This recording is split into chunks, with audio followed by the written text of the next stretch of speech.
What's up, everybody, and welcome to the Marvel Plus podcast, the show where we talk the Marvel shows on Disney Plus and how they connect to the MCU. My name is Bret, aka Enigma9011, and you can catch this podcast live over on twitch.tv/Enigma9011 every Sunday at 8 p.m. Eastern. You can join the chat if you're a subscriber over there. We'd love to have you in on the discussion, in on all the fun theories. If you can't catch live, that's a-okay. It drops over on YouTube exclusively the very next day, Monday at 12 noon Eastern, so you can check it out over there. Just search Enigma9011 as well. So yes, today we are talking What If Episode 6, What If Killmonger Rescued Tony Stark. Literally just got done watching this episode. Schedule was a little bit hectic this week, so I couldn't find some time to do it, but wasn't a bad episode, but I think I might be, unfortunately, at a point where I'm like, you might have lost me. And going into this series, like whether it was talking about Falcon Winter Soldier, was talking about Loki, I was really looking forward to this series and the potential for it. And I don't know if it's really gripping my attention fully. And I've talked to some other people, friends and stuff like that about it, and it seems like they were already on this train, and you know, that's fine. It's tough to say. I like the stories, the hypotheticals we're taking. It's just, I don't know, once again, I talked about it in episode 1, I don't know if it's the pacing of everything overall, or if it's, as we've alluded in the past couple of these episodes, how they leave things at a cliffhanger where it seems like we're going to get a follow-up, whether it's this season we get the follow-up or it's next season we get the follow-up. It's just, I don't know. Something's not fully clicking. Like I said, this episode wasn't bad. I didn't think it was horrible. It's just, for some reason, like, finishing it, that's how I'm leaving the show. I don't know. But let's get on to it, what actually happened in this episode, and talk about it. So, once again, what if Killmonger rescued Tony? We're going to see the opening of Iron Man 1, essentially seeing the whole thing play out once again.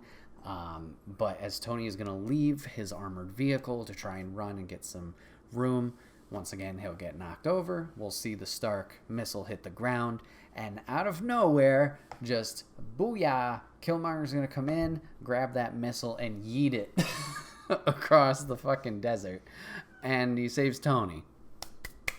Bam, no problem. They're both going to casually walk away, be all buddy-buddy, as Tony's going to get some more information about this mystery man just saving him. From there, we're going to get a little bit of a fast-forward of Tony's life as we know it in the MCU, obviously becoming Iron Man, creating the Iron Man suit, taking care of his business, the Avengers 360 shot, and ending with, unfortunately, Tony's last shot, or one of his last, of the snapping the Thanos from 2014 out of existence in Endgame. But because of this hypothetical of Killmonger showing up, Tony's going to be completely different. Tony will never have the motivation to create the Iron Man suit. He doesn't need to make anything for his chest, the mini arc reactor, to keep the shrapnel out of him. And once again, like I said, he won't need the reason to escape to create the Iron Man suit to fix it himself. So Tony is just Tony now, still being himself. Through Killmonger saving him, Tony has obviously become to trust this man a lot and wants him to be part of his company. Makes him security officer in the big press conference of him returning home. We're going to see, some familiar faces. We'll see Pepper, we'll see Happy, we'll see Obadiah Stane still being around.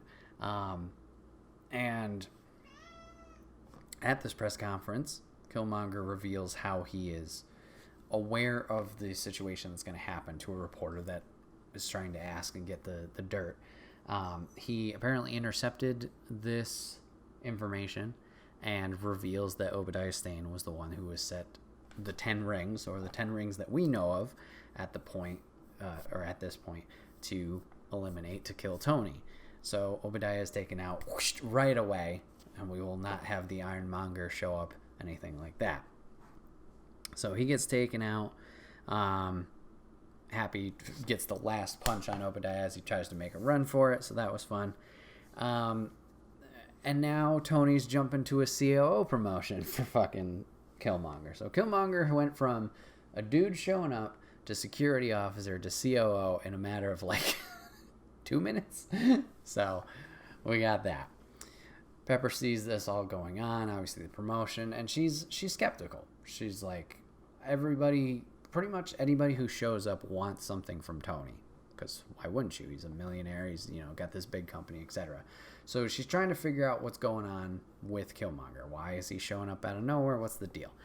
She meets up with Rhodey, and Rhodey's just like, no, he's clean. He's got former military training.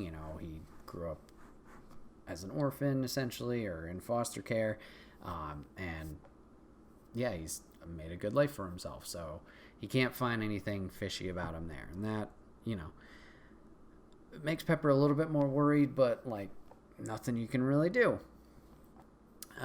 So we see, Tony's partying, is doing his usual thing. And eventually it will lead down to his lab downstairs, or the garage, that we had seen in the films where he would make the eventual Iron Man suit. And him and Killmonger are just hanging out, just chatting. And, he learns a little bit more about Killmonger, how his dad passed away when he was very young. And, Tony and him run parallels in that way. And they bond. And Tony's like, you know what? You saved me. What can I do for you? And essentially Killmonger reveals, like, he wants to protect people without putting people in harm's way. So he had an idea for, like, an automated combat drone, but he was never able to really have success with the technology side of it, the build, or the AI, or whatever it was. And Tony says, you know what? Let's do it. Let's make this thing. So it's called Project Liberator, and they're going to work on this together. So we get a little sweet build montage. So we're going to get the montage, shows them bonding, shows them building, obviously, the drones that look like Gundams. And we get the reveal that they're going to need a bigger power source. We get a little bit of a joke here about the arc reactor, a miniature one, being a dumb idea, but as we know, that's what saves Tony in the original timeline here. And Killmonger's going to reveal his vibranium from his father's ring. Says, what about this? What can we use this for a power source? And Tony says, yeah, that's great, but we're gonna need more of it. So he actually has a contact for vibranium, because it's known about, but it's very rare. Turns out that contact is going to be Ulysses Claw, which we'll eventually see in the Black Panther movie. But a little black market deal, or connections with Claw. So they talk it over, how they keep this clean, etc., etc., and Killmonger says we should send Rhodey.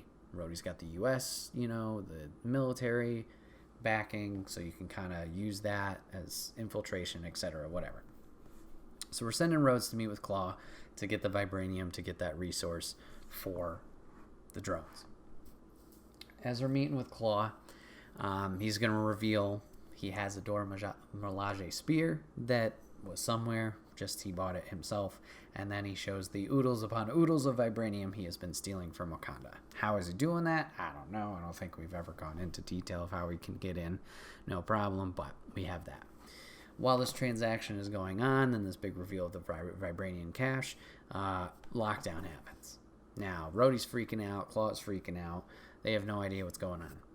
Turns out the Black Panther has arrived. I was wondering if this was T'Chaka, if it was his dad, but it's not. It will be T'Challa himself showing up to try and stop, obviously, Claw in this transaction and get the vibranium back to Wakanda.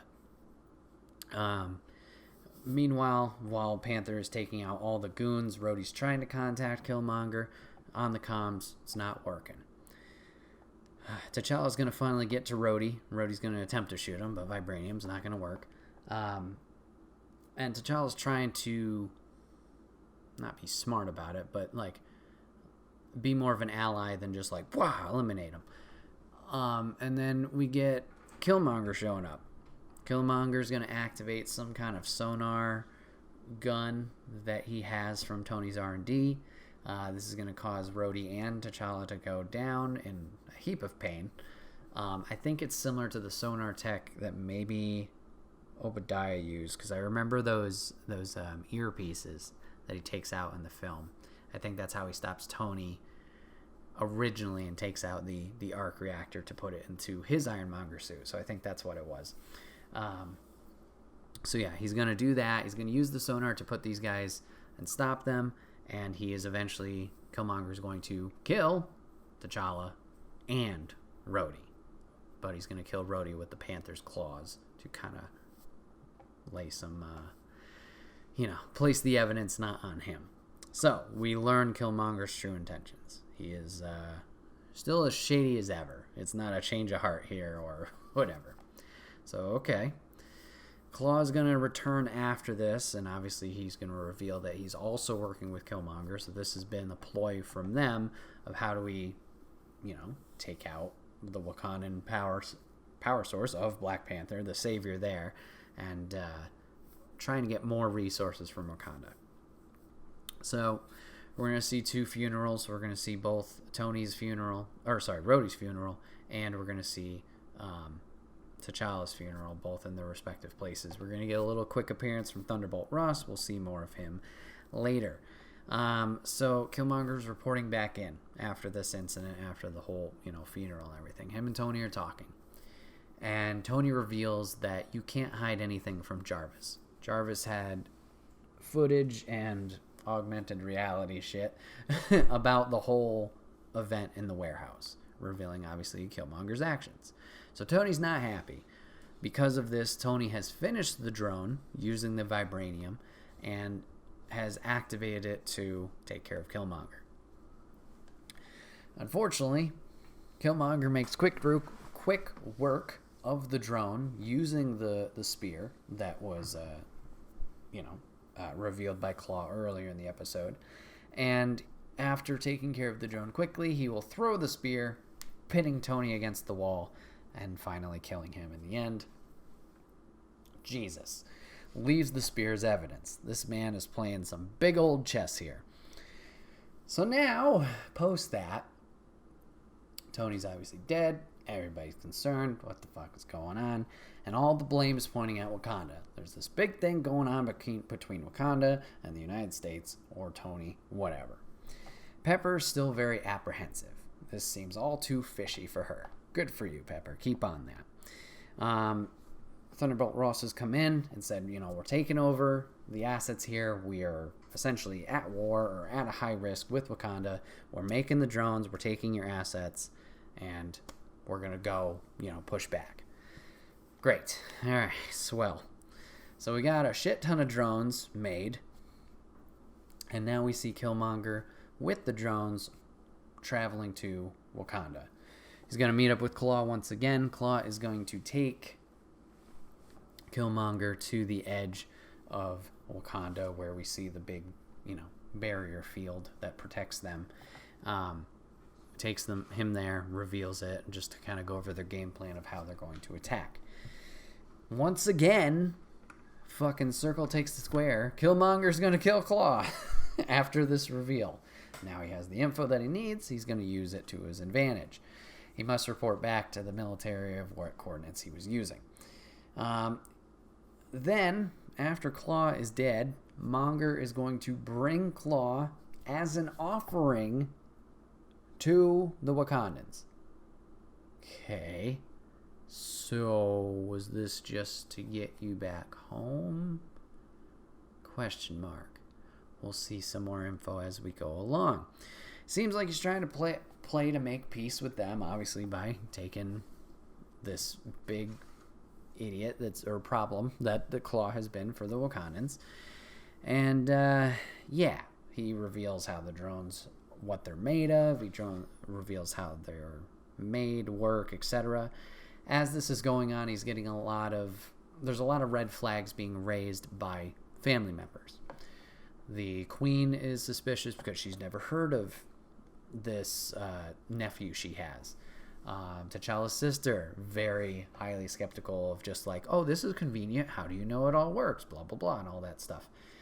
The only one who doesn't seem super suspicious is the king himself. He's just happy that the reunion is able to happen between him and his nephew. Obviously, that the claw situation is taken care of, and then now he seems to have some kind of ploy to avenge his son's death, unfortunately. So, like, I don't know if he's just his sorrow of dealing with that or whatever it is, but we get that. So, we'll now have Wakanda versus the drones. The drones have arrived outside of the barrier. Killmonger has recommended that they take out the barrier, take it down, let the drones come in, put up the barrier again. It's going to interfere with the transmission from Ross and the rest of the control center in Nevada, and they'll be able to take them out no problem because they won't be able to be controlled. So they do exactly that. Shields lower, drones walk in, shields go up.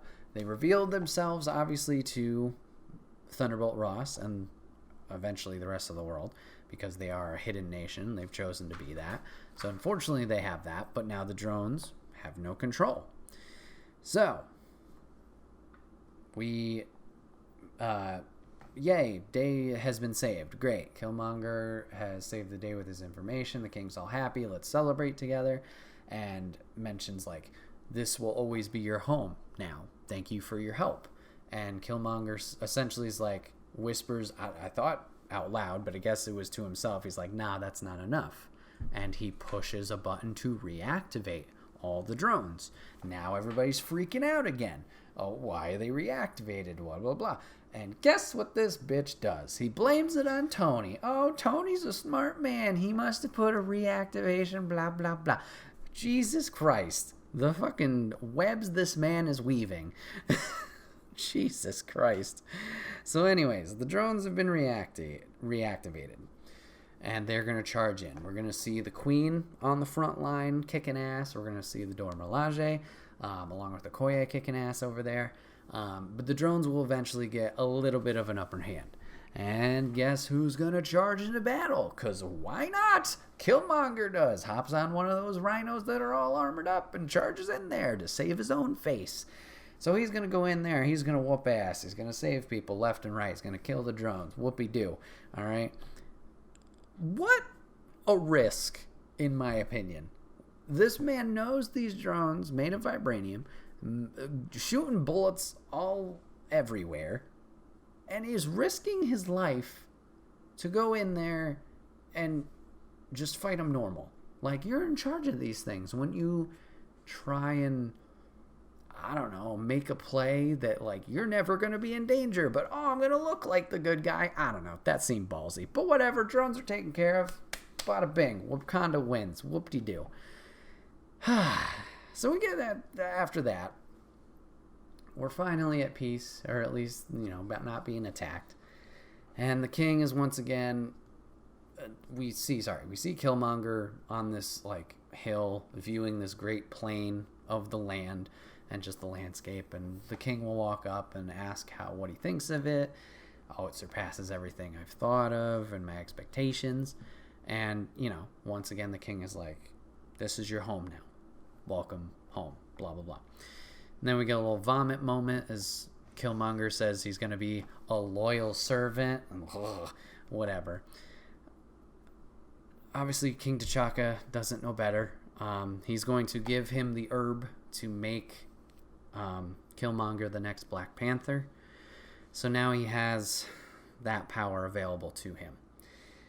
As we saw in the Black Panther film, he will do the same spiritual journey similar to T'Challa and other Black Panthers before him, where he's going to go to this spirit realm in the savannah with, other Black Panthers, essentially their lineage. And we're going to reveal that T'Challa is there. And T'Challa, steps up to him and says, was it worth it? Like, this is really what you wanted. And Killmonger's like, yeah, absolutely. Like, I wanted something, I took it. And T'Challa just warns him. He's like, this is power unearned. Eventually, this is going to bite you in the ass, essentially. He doesn't say that verbatim. That would be kind of off the wall. So we get the reveal of Killmonger in the Black Panther suit, similar to what we saw. It's similar to T'Challa's in a way, but it's got the gold lining. similar to other aspects of Killmonger. So we're going to get one more scene after this. And it's back in Stark Industries. We're hanging up a poster of, it's our responsibility to avenge Tony. So we're still kind of we're at tensions between Wakanda and the U.S. essentially. And Thunderbolt Ross's plan is the next day we're going to just aim a shit ton of Jericho missiles at Wakanda and we'll take care of that little problem. Pepper's not happy about this, clearly. She goes to her office and we get a big hello reveal. We see T'Challa's sister is at her desk and she has information for Pepper. Reveals how Tony has died, reveals how T'Challa has died.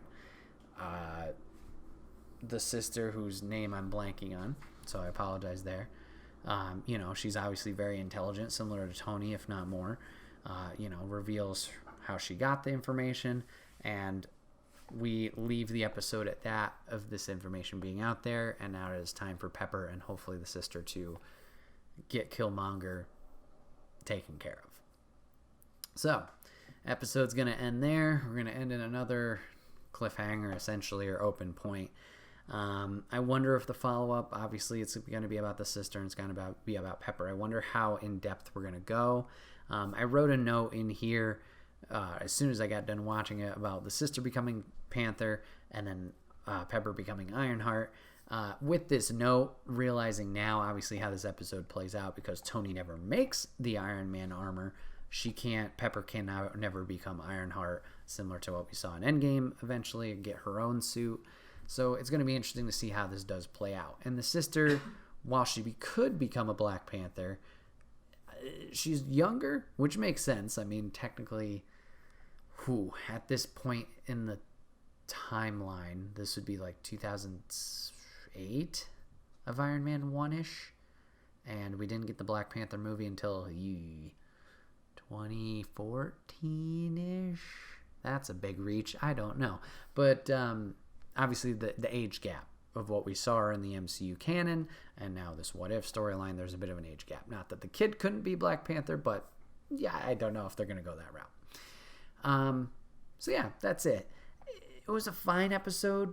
It was really interesting, and by interesting I mean like head scratching of like Killmonger's ultimate play here, because obviously he's fucking over every party he's pretty much come in contact with.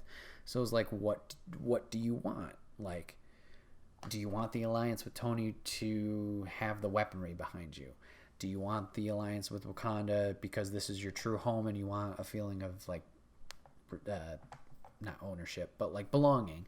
But obviously it seems like it's going to be the same motivation as of the eventual Black Panther movie would tell us, of like, this is my home and I want control of it.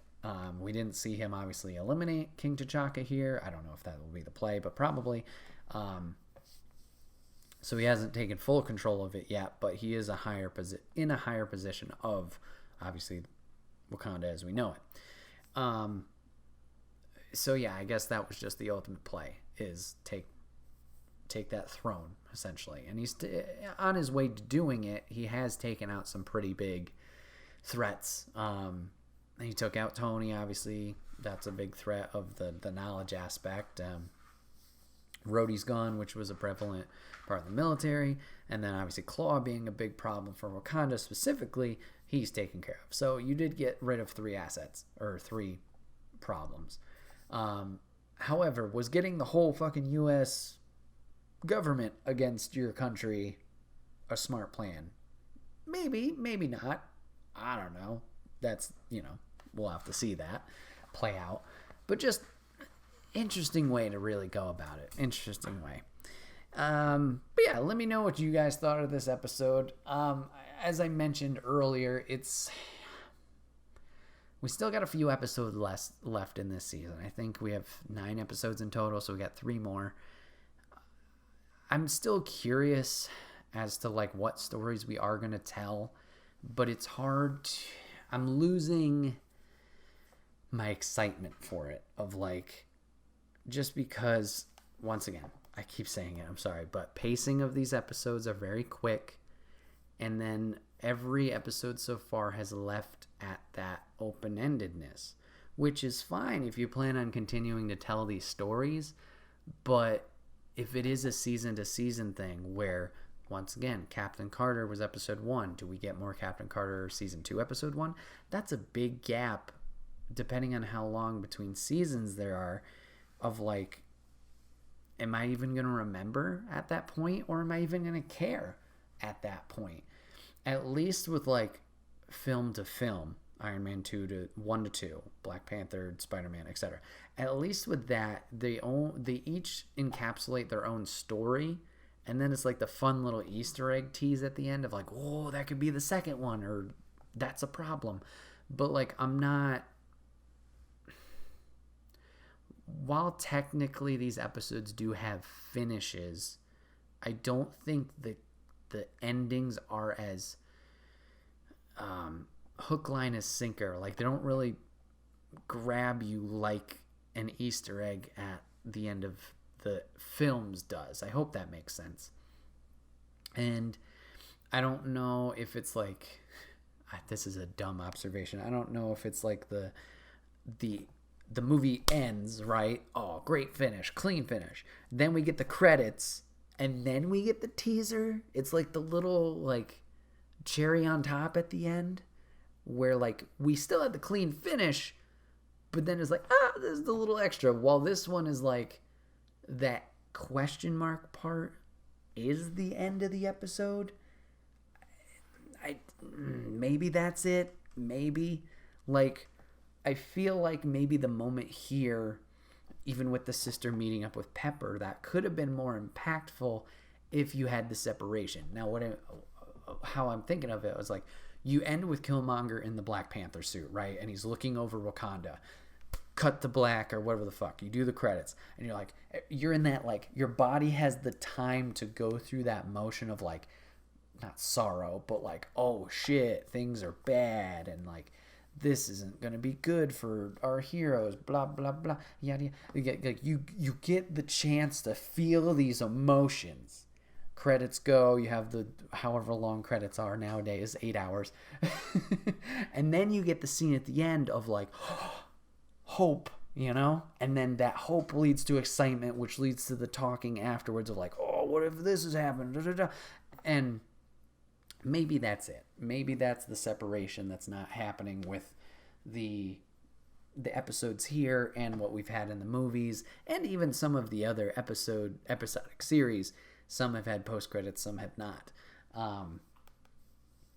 Like, even think with Loki last series, we had the cliffhanger with him waking up in the fucking, oh boy, I do not remember what the area was called, but the end of time, and then he gets discovered by the other 3 Lokis, Kid Loki, Thor killing Loki, and Old Man Loki. Like, that was like the, whoa, you know, after we had this like crappy moment of thinking he died or whatever. Like, okay, maybe I'm making some sense here of like, you know, the punch is not hitting as hard as I think they maybe either wanted to, or these scenes of like the potential follow-up could be. I don't know. Maybe I'm just blathering. But yeah, like I said, I always hope you guys enjoy these episodes, but I definitely understand if you're kind of on these episodes in this season and this series overall. That's totally fine. Like I talked about last week, positives, you know, we want to talk about positives. Negatives, we want to talk about negatives. Both aspects will make for interesting conversation pieces, and you know, if we make our opinions vocal, maybe it will shape the future. Now, I'm not saying go out there and be like, oh, this is fucking trash, change it, blah. No, don't be that person, but critical stuff, you know, like, I just didn't connect with it this much. Maybe they take that in consideration, see the feedback from people, and they change something. That's all. I don't know. If they even care. But This has been another episode of the Marvel Plus podcast. My name is Bret, aka Enigma 9011, and I appreciate you guys hanging out with me today, talking about episode 6 of the What If series. If you want to catch this podcast live, you can go over to twitch.tv/Enigma911 every Sunday at 8 p.m. Eastern. You can go over there if you're a subscriber and chat and join on the conversation. We'd love to have you. If you can't catch it live, that's a-okay. You go over to YouTube the very next day. Just search Enigma 9011. It's posted at 12 noon Eastern. You can give it a watch, give it a listen over there, and let us know what you think of the episode in the comments. We'll bring it up next episode. But yeah, appreciate you guys giving this a watch or a listen today. Appreciate you guys hanging out and giving this a chance, and we'll see you guys on the next one. Take care.